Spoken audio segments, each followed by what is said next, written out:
హనుమంతుడి జీవితంలో రెండు ప్రధానమైన విషయాలు, ఒకటి కర్తవ్యం, రెండు స్మర్తవ్యం. మనం కూడా అదే నేర్చుకోవాలి. ఇళ్లల్లో మనం ప్రశాంతంగా ఉండాలి అంటే కర్తవ్యం, స్మర్తవ్యం. మన పని ఏదో మనం చెయ్యాలి, మిగిలినప్పుడంతా జపం చేసుకుంటూ కూర్చోవాలి.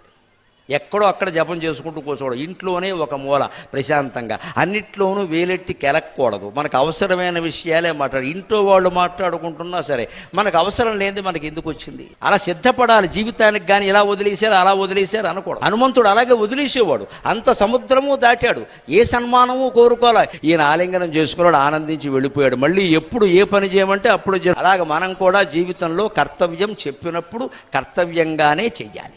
అంతకు మించి అధికంగా చెయ్యడం, లేకపోతే అందరికంటే ముందు మనం దూసుకుంటూ వెళ్ళిపోయి ఏదో చేద్దాం అనుకోవడం, ఇవన్నీ కూడా మనకి చాలా ఇబ్బందులు తెచ్చిపెడతాయి. హనుమంతుడి నుంచి నేర్చుకోవలసింది మనం అదే. మిగిలిన సమయం అంతా ఏం చూడండి, ఇప్పుడు రామ రామ రామ అనే తారక మంత్రాన్ని జపించుకుంటూ